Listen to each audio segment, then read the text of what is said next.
Willie Mack III lived out of his Ford Mustang as he chased his dream of pro golfing not long ago.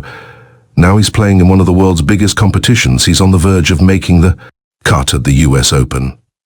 But it hasn't all been plain sailing for Willie Mack III, who has spoken about how he lived in a car for a year and a half while chasing his dreams.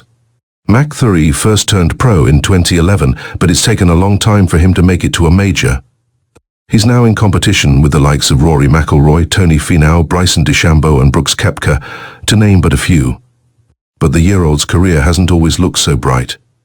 A Flint, Michigan native, Mack III learned how to play the game with his father from around the age of 6 before finally turning pro after graduating from Bethune-Cookman 13 years ago.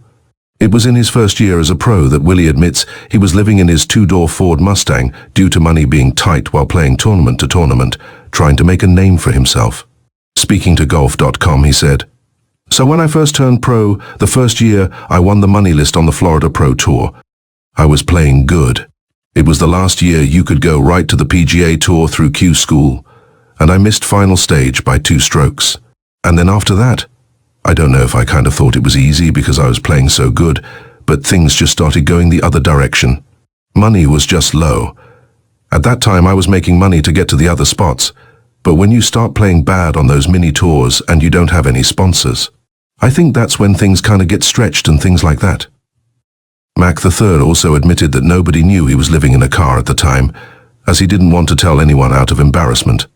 He added, "So if I had a tournament, I got to the course kind of earlier and took a shower. Nobody knew I was doing it either. I would have some good finishes and still stay in the car. But people, at the time I just thought it was embarrassing. But that's all I had to try and get by.